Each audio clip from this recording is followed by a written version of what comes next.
If you made it through last week's episode, you get a cookie. um, but seriously, thank you for continuing to listen. I know that was a rough one.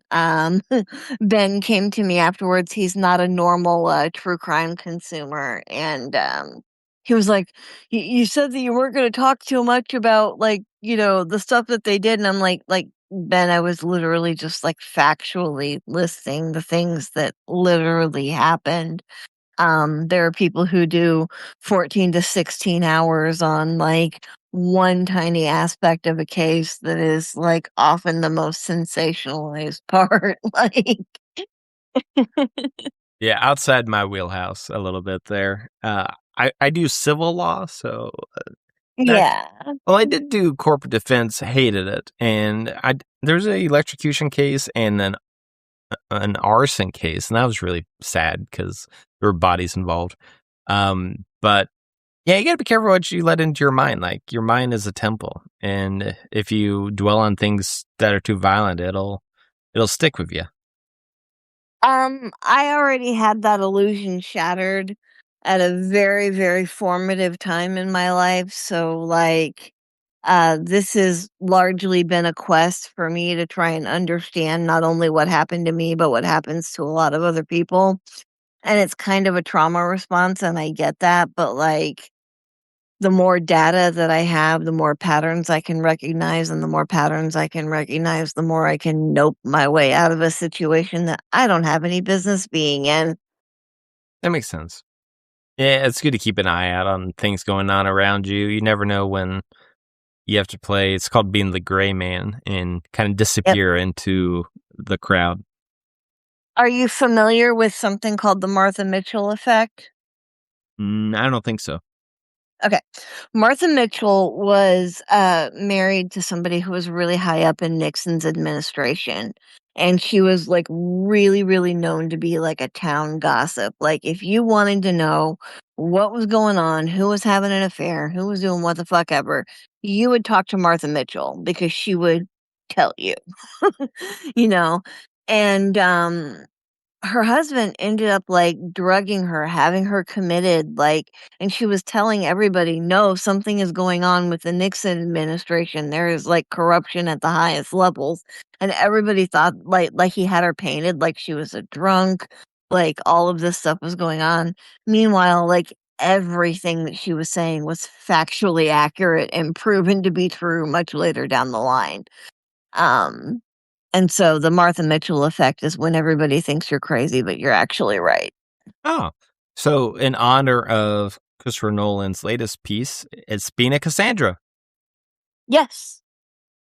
For those that haven't read the Iliad, she predicted what would happen, and no one listened to her. Yep. Um, the Cassandra effect is often something that happens with a lot of neurodivergent people because we oftentimes have it's usually trauma induced, but like we have increased pattern recognition. And a lot of it is because we have to make very split decisions on the fly in the moment to like oftentimes keep ourselves safe or like set boundaries with people or to know if we're like reading a situation right or wrong. And you get that kind of pattern recognition from like doing it all the time. And a lot of times it's trauma induced because like it's kind of a heightened situation to be in all the time when you're evaluating your surroundings to see like how safe you are, how understood you are, how you're communicating, if you're like losing half the room, if like a lot of stuff that we have to be aware of that I don't know for sure that neurotypicals do. I don't have a neurotypical brain, so I've never experienced it, but like I don't know if they do have to think about it in the same way that we do. I don't know. I'm sure there's studies on that. The way people think is really interesting. Like, I always thought everyone had an inner monologue until it was like, what, 4 years ago that it went viral that not everyone has an inner monologue. And Right. that blew my mind, no pun intended, Uh, and yeah. I didn't I did not realize until fairly recently that not everybody has a soundtrack going in their head all the time of music. I guess I don't, not all the time, but I can bring up a soundtrack, but I unless I've listened to a song recently, then just fragments. I don't listen to music the same way you do, though. And you and I have talked Yeah. about that off the air. Like, I have a really hard time understanding the lyrics when I'm listening to music. I have to listen to the song multiple times for the lyrics to click, which is strange, but I don't know. Maybe it's because music and talking it doesn't come out of the same part of the brain. Maybe it doesn't enter the same part of the brain. I don't know. I'm not a neurosurgeon, but it is interesting. Well, like, I have autism spectrum disorder and, ADHD, right? And so my brain is never, ever quiet. And I didn't realize that was, like, not a thing most people experience until very, very recently. Yeah. I I think I think the people that do have calmness in their mind are happier probably because they don't have Right. so much they're worrying about. They've reached Zen, so they have less stress and things are happier for them. Lucky people they are.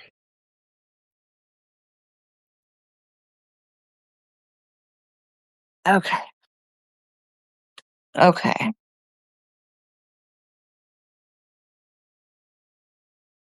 All right. Okay. You ready? So, like I was talking about, um, with last week's show, we went kind of in depth on a very gruesome crime. We're gonna be talking about a crime this week, but it is much more up your alley, Mr. Ben. I'm looking forward to it. Very good. So, what do you know? Well, first of all, let's talk about this weekend news. Trump is sending nuclear bombers to Iran as of tonight. Oh, I hadn't heard that. Lovely. Ah, we live in hell. Yeah, yeah, we do. We truly, truly do. Oh my gosh, I hadn't heard that. Yeah, Kuklinski did a whole thing about it earlier, like about 10 minutes before we started recording. I was watching it and just going, I was cursing. I'm not going to repeat what I said. What'd you call him? Oh, like every name in the book but his given one. No, what'd you call Kyle? I think you mispronounced his last name. Kuklinski. Secular talk. Boom. Yeah, yes.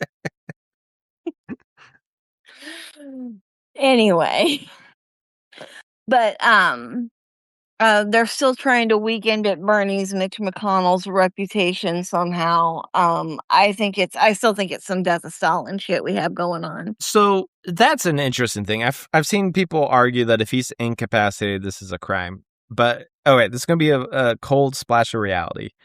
There's no law saying a senator in a coma has to be replaced.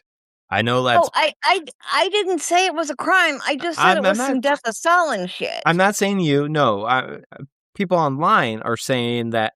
Yeah. And to be clear, a senator can die or they can voluntarily resign. There's no in between. And if he's in a coma, then he is still senator by law and there's no crime. That is stupid, and I'm against that, but that is the law. And so, These people are gonna shit a brick when they find out what Eleanor Roosevelt did for a while. well, just keep that in mind that if he's in a coma, he could be brain dead. If he's brain dead, he's still alive.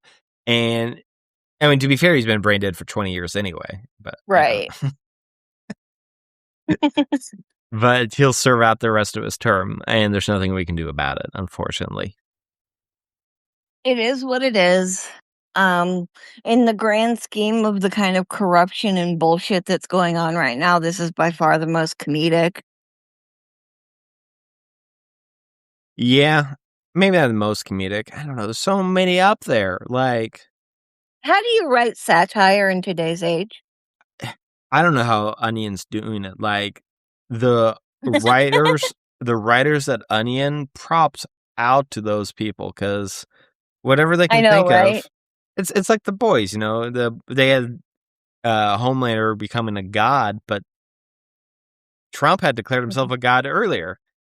He's Right. still declaring himself a god. I mean, that's some serious antichrist stuff going on there. But yeah. So I don't know. It's hard to write comedy. Sure.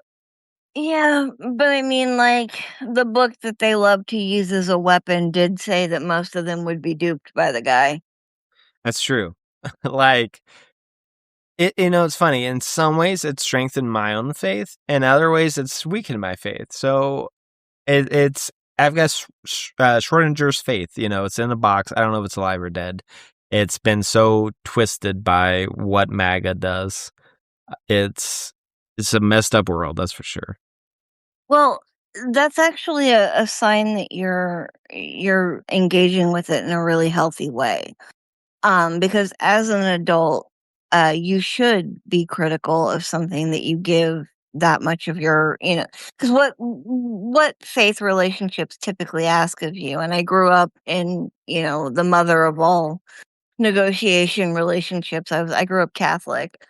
Um, so, if you're gonna be engaged in a relationship like that, that's gonna ask that much of you just like you would a spouse or just like you would anything else, you wanna be in constant communication with yourself over it. Like, it shouldn't be something that's just walked blindly and not engaged with on any sort of intellectual level.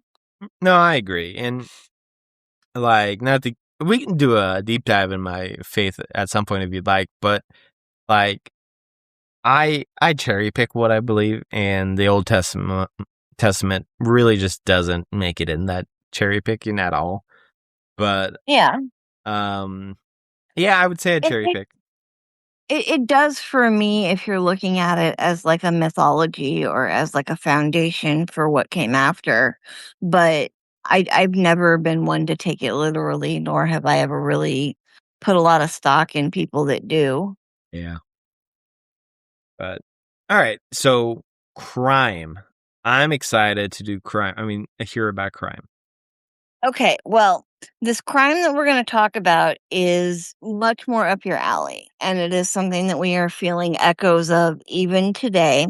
I see a lot of parallels between, what happened with Enron, which is what we're talking about today.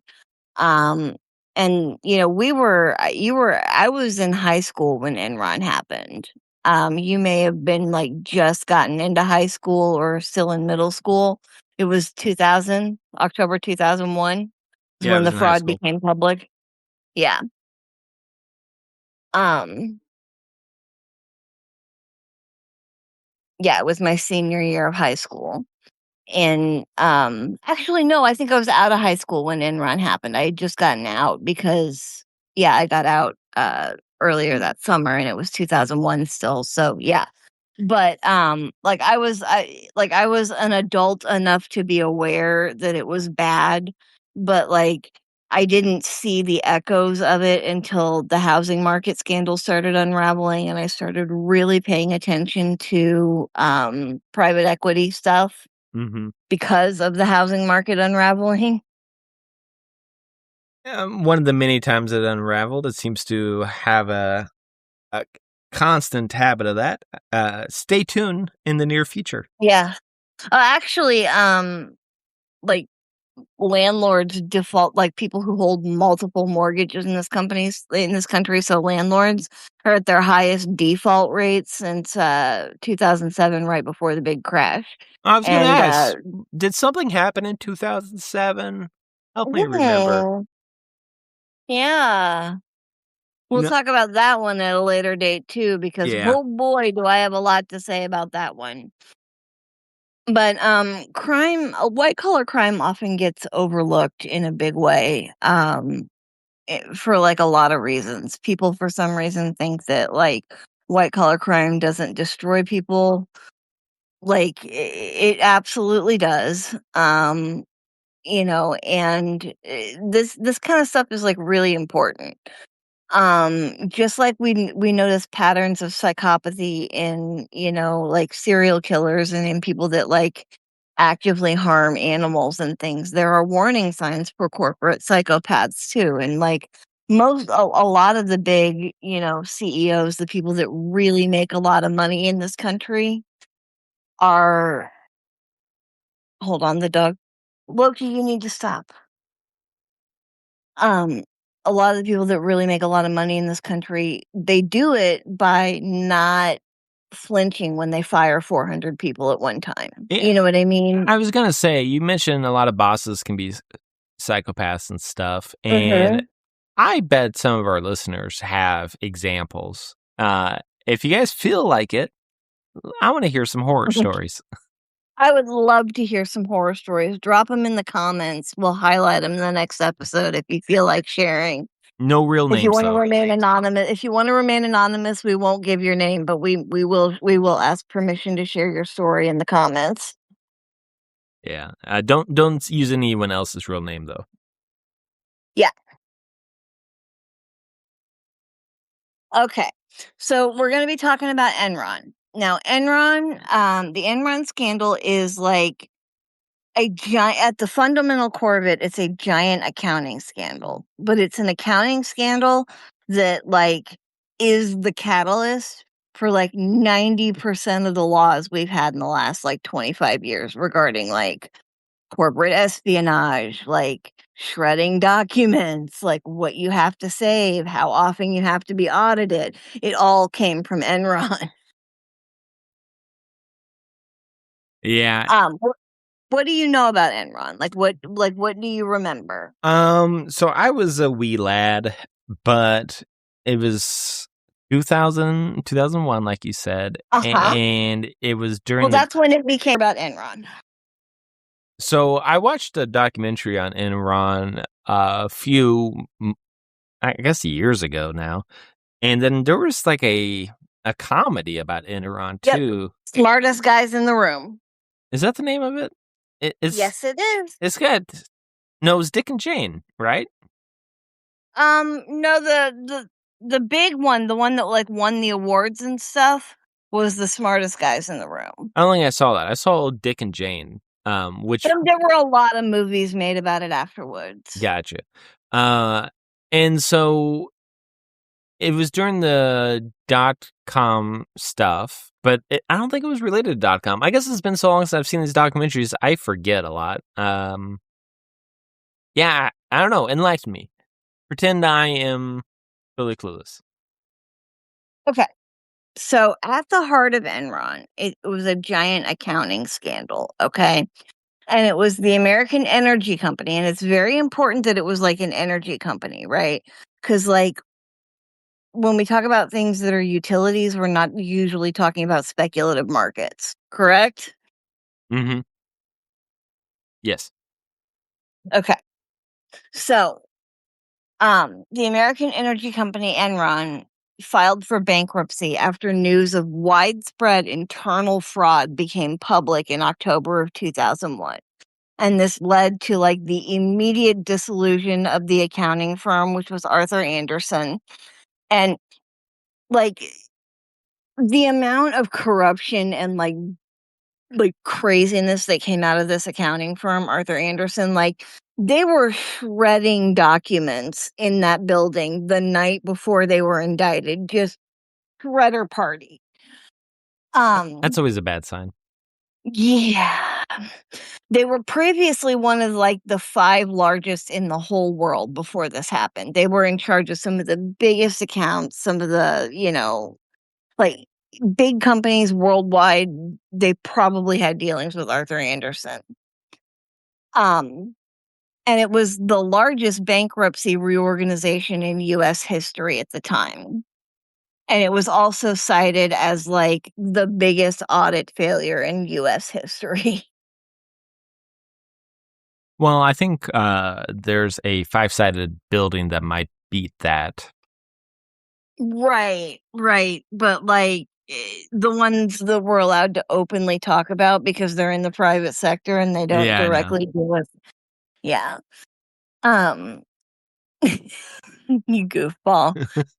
Um, it was Enron as a company was formed in 1985 by a man named Kenneth Lay, and it was after merging with Houston National Gas and like Internorth, which are like energy and gas companies in the Texas area.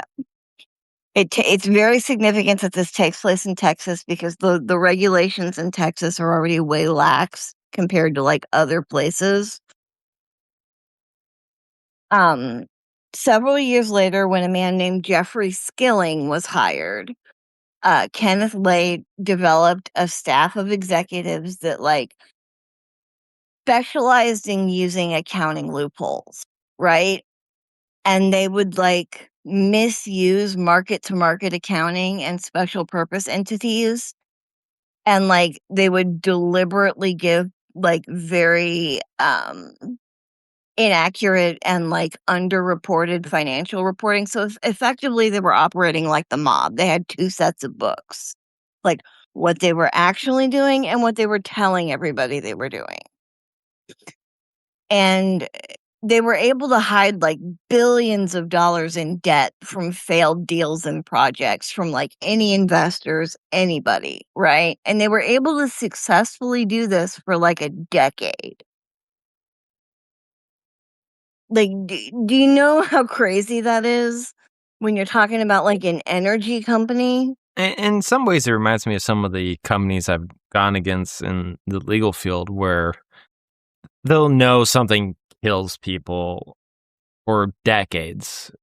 And I won't say which company because the Supreme Court ruled against it, but one company I'm thinking of, I saw emails in the 1990s where they were saying, hey, this kills people. Let's keep it a secret. Right, right. Yeah. So, It's the same kind of malfeasance, it's the same kind of thing, like, it's they do it over and over and over again. We have regulations because they're written in blood.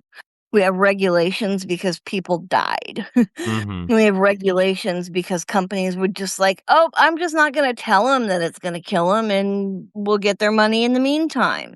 They will do that every time, yeah.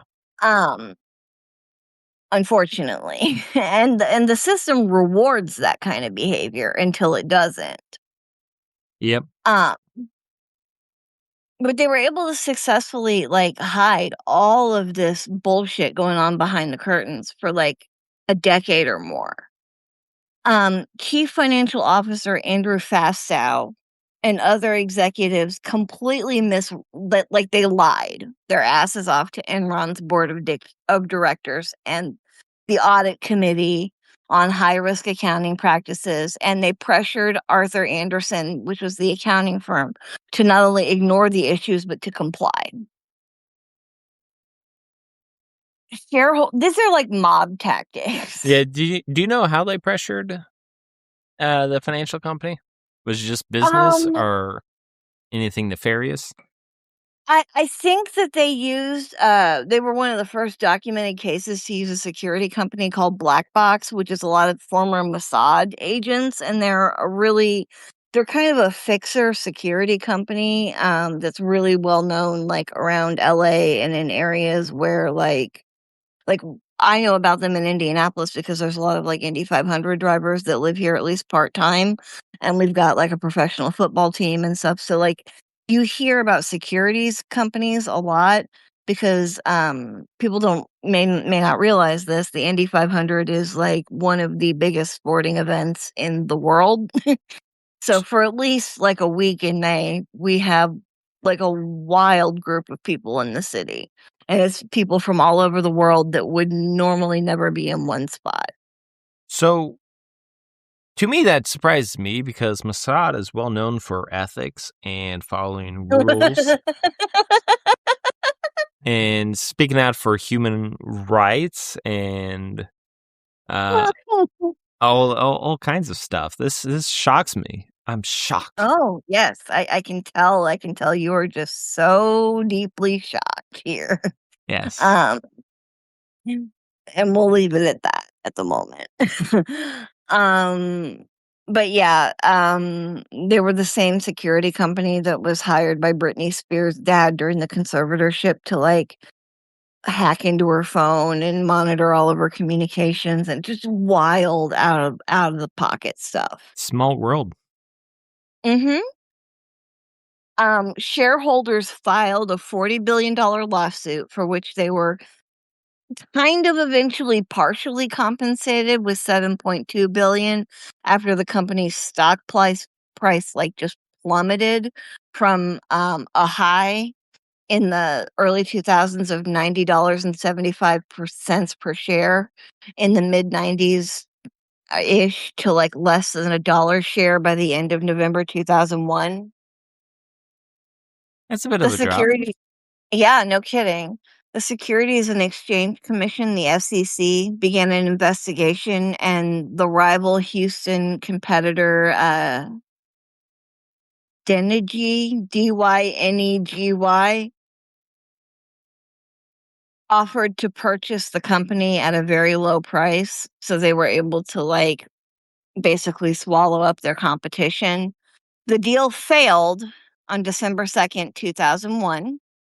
Enron filed for bankruptcy under Chapter 11. Enron's 63.4 billion in assets made it the largest corporate bankruptcy in US history until the WorldCom scandal the following year when the dot-com bubble happened. Now, funny story. One of the high-ranking executives at Enron, do you know who his daughter was? Uh, Ivanka. I don't know. No. The lady who started Theranos. What's Theranos? Theranos is also a corporate scandal where she said that she could, like, find out all this medical information from a drop of blood, and it was technology that didn't exist, had never existed, wouldn't exist, wasn't scientifically possible, and she had, like, all these billion-dollar investors and everything, like, she's doing prison time for it right now. Oh, I was gonna ask if she works for SpaceX now. Oh, no, she probably will when she gets out because they all stick together, but yeah. I mean, you just follow the people that make promises on technology that doesn't exist yet. That would make sense that she would go to work there. Oh, I know. No, she, like, was real famous for having piercing blue eyes and for, like, wearing black turtlenecks just like Steve Jobs and for, like, having a really low, deep voice that, like, wasn't actually her voice and all kinds of weird shit. Well, it's all about creating an image. And that's how Yep, these scammers get going in Enron or that is they kind of create an image and it becomes like a mythology. You know, we were yep, talking about the Odyssey earlier. It becomes a mythology that creates itself, and all of a sudden mhm, you have a finance guy that pretends he can be a great inventor and is going to put man on Mars in 10 years as of 15 mhm. years ago. And yeah, it's just it unfolds itself and you might Or have you a have a guy that or you have a guy that bankrupted 3 casinos becoming the president of the United States of America. I mean, like, yeah, technically, he is a businessman, but he's the kind of businessman who will, like, strip everything from out from under you, make sure none of you have any jobs, and sell everything overseas for parts. yep. It's all about being big, larger than life. And say what you will about Trump, he's definitely large. Yes. Yes, he is. He's shrinking as he gets old, though, and if I swear to God, if Biden had, like, pulled half the cognitive shit that we're seeing from Trump in, like, the last 6 months, woo, Well, the roasting that would've happened. Biden was no Spring intellectual. chicken. Yeah, he was no intellectual titan, but No. and I've got issues with him. I think Tara Yeah. Reid's story is compelling and honestly probably true, but it was never tried. And Trump's story, like Trump was tried, and had he not won presidency again, he'd probably have 90 something felonies by now. Yeah. Well, I mean, all the insider trading that he's doing and, like, doing in our faces right now, like, we don't know what's going on, should tell you everything you need to know. Yeah, I think the biggest disappointment about that is I'm afraid he's gonna pass away. Some people are like, "Oh, I can't wait till Trump dies." I No, don't no, no, no, no, no, no, no, no. Yeah, I don't want him to. No. I want him to face justice and lose everything and us restructure America for justice. If he dies, he gets away with it, and I don't want that to happen. Yep. So I see a lot of parallels with what was going on with Enron, with the way they're inflating a lot of the AI expectation right now. They're selling people potential, not what it can actually do. And we're finding that out as AI encounters, like we discussed this in the last episode, the doorman fallacy. Yeah, I think you have a good point there, and the crazy thing is, AI will probably do everything it wants it to do eventually, but the thing is, Yeah, those models are gonna be so powerful that they won't be able to be used by the public. right. So, ironically, AI will never do what they're promising because the public won't be able to access that until AI, takes over, Right. which why we're creating a general super intelligence instead of a narrow one. I don't know. Like, we should be creating AI that focuses on small things, not everything, but that's a whole nother story. Yes. If we're going to make the death machine that will eventually replace us, we should probably put safeguards in. Just saying. Yep. We'll have to have a big talk on that one. Probably. It's coming because we have a little bit of differing positions on AI, which is fine. We're allowed to disagree on things. That's one of the things that makes our friendship actually work for like the last 16 years is that we can have good conversations about the things we disagree on and not be at each other's throats. And it's taken us some time to get there, but we have some pretty darn good conversations. So good, in fact, we decided to tape them for you. We did? Awesome. Yeah. So here's the fun part. A lot of executives at Enron did actually get indicted for like a variety of charges. And the fact that they were indicted at all in their tax bracket should tell you how bad it got. Um, and some were later sentenced to prison, including Jeffrey Skilling, the CEO who like directed all of it. Kenneth Lay, the then CEO and chairman, was indicted and convicted, but he died of a heart attack before he could be sentenced. Arthur Anderson, the accounting firm, was found guilty of illegally destroying documents relevant to the SEC investigation. I mean, like they were shredding everything, Mhm. like to the point where SNL parodied it famously. Um, and, they were destroying the documents related to the SEC investigation, which voided their license to audit public companies and had to close the firm because that's what they did. And by the time the ruling was overturned at the Supreme Court, because it did get overturned, Arthur Anderson had lost the majority of its customers and had ceased operating. So it did eventually get overturned and they were allowed to return to practicing, but by that time, their reputation was so destroyed that, like, they couldn't operate anymore. And that should tell you alone how much things have changed from, like, 2001 to 2026 because, like, a big white collar crime, mess up like that in today's attention economy probably wouldn't shut you down the whole way. Yeah, I think you're right. I mean, you look at some of the larger scandals that have hit the corporate sector in the last couple of years. Like, a lot of things that would have shut down companies before are just, like Yep. hiccups. Like, Jared And F I can trace that all the way back to the housing market collapse when everybody got golden parachutes and, the people lost their homes, the people lost their jobs, the people lost everything. The CEOs of these companies who were gambling with everybody's money got billion-dollar retirement packages and government bailouts. Yeah, and we've got a class of CEOs that move from company to company. lately I've been watching a lot of Downfall of Business X, Yeah. uh, YouTube things, and so I've watched, like the other day I watched Wendy's, and then I watched Subway, and, there were a couple others, I forget exactly which ones, they'll probably come to me, but, like, Wendy's for, like, 15 CEOs, and exact number isn't important, but for a bunch of CEOs were people that worked from the ground up, and then they started bringing in private equity CEOs, Yep. and company tank. These professional CEOs that have no loyalty to a brand screw companies up, and then they get a golden parachute and get out of business. Like Toys Yep. R Us was completely a successful company, Yep. and they decided to destroy it. They ran my favorite craft store into the ground. They closed Joann Fabrics. Like, do you know how loyal of a customer base that store had? Well, I know there's only a couple fabric craft stores out there. Yeah, Yep. we had a Joanne in town. I didn't realize they closed, but Yep.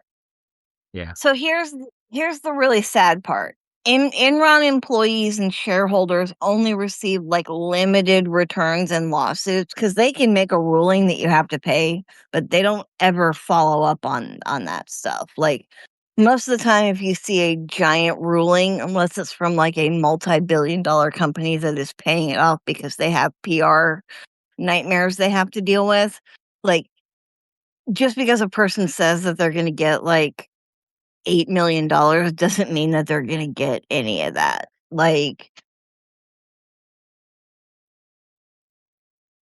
they're supposed to pay, but most of them never pay in full. Am I incorrect in that? No, you're not. People escape justice quite a bit, and shareholders are often stuck holding the bag at the end of the day. Yep. This was the first, like, huge case in my lifetime like this. I know there had been some before, but I wasn't born and I wasn't, like, conscious enough to, like, absorb what was happening. But, like, Enron employees and shareholders receive very limited returns in lawsuits. Like, class action lawsuits oftentimes, like, work out to be, like, $30 to $45 per person, you know, and they lost billions in, like, pensions, stock prices, like, everything. People lost their entire lives over the Enron scandal. Yeah. Um And as a consequence of the scandal, a lot of new regulations and legislation were enacted to supposedly expand the accuracy of financial reporting for public companies because, like, they were never once audited. They were never, like, nobody ever questioned what was going on with this company. They just took the success and speculated on it. So, And that sounds a lot like what's going on with AI and a lot like what happened with the dot-com bubble. have you noticed that the older generation out there tells, I would say us younglings, but we're getting on the older side, being millennials, but tell us that, well, you need to just find a company, stay loyal, and work. Like, what good did it do those Enron people that had their Nothing. entire life savings, their retirement fund, everything? And what if they were like, I don't know, 55, 60, and then boom, it's wiped out? And that was 26 years ago. So, Mhm. like, it'd be interesting to follow up with, like, figure out how those people People survived have. retirement. People have. People have followed up with it. Enron shareholders lost $74 billion in the 4 years before the company's bankruptcy, and 40 to 45 billion of this was attributed to the fraud. Wow. They received very little, if any, compensation in the aftermath besides severance pay because nearly 67 billion was owed to creditors. And to pay its creditors, Enron was legally ordered to sell assets, including art, photograph, logo signs, its pipelines, everything. And it all went to the creditors. Almost none of it went to the employees and the shareholders. That's wild. Yeah. There was a class action lawsuit on behalf of about 20,000 Enron employees who alleged wild mismanagement of their 401k plans and it resulted in a July 2000 settlement of 356 million against Enron and the 401k manager in Northern Trust. But 36 million, 356 million spread out with 20,000 people doesn't amount to much. It's not what you would think for losing your whole livelihood. Well, and the attorney takes 40% too. So Right.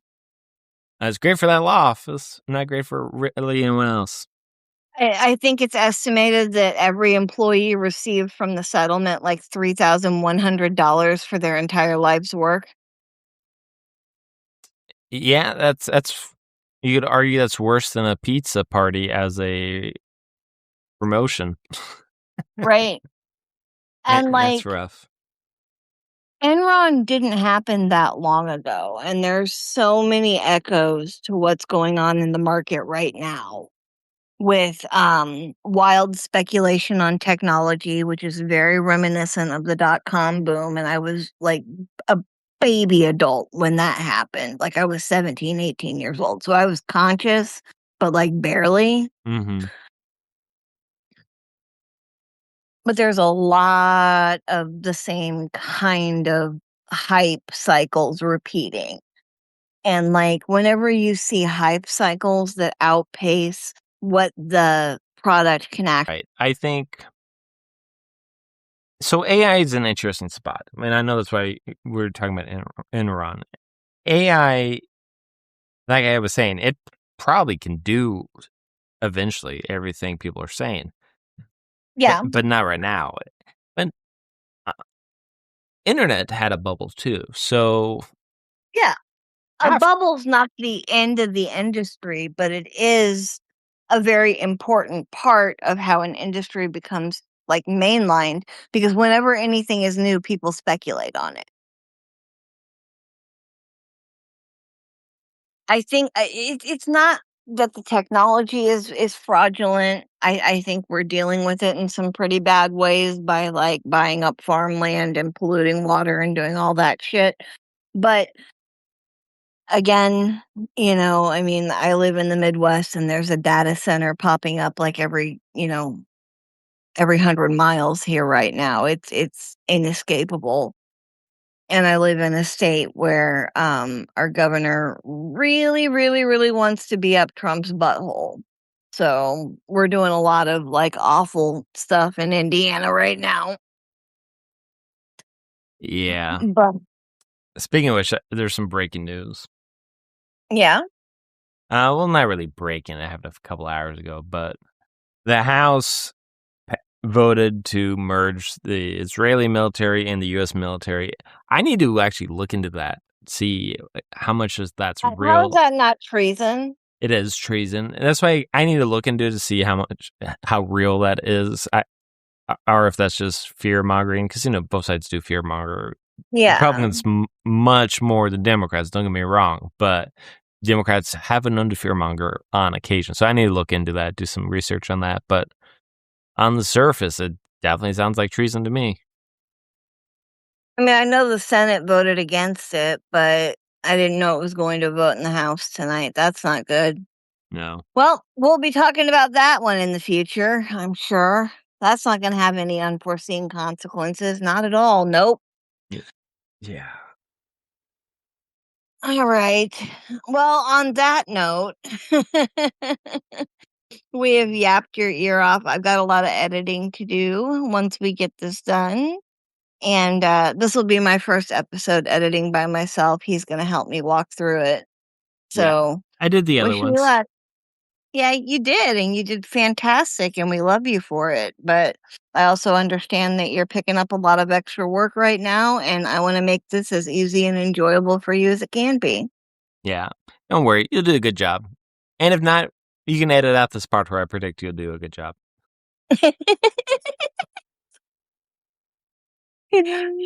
All right, darling. It was wonderful to talk to you. And I'm sure the next episode we can talk a little bit about AI. I have some strong opinions. I know you do too. And we don't necessarily agree 100% on it, but I I was can see where you're coming from. You can see where I'm coming from. And we can talk about it. I would say we're more adjacent than disagreeing. Like, Yeah, yeah, yeah, we yeah. don't we're not there's like a Venn diagram going on here, but we can Yeah, yeah, explore yeah, that. yeah, yeah.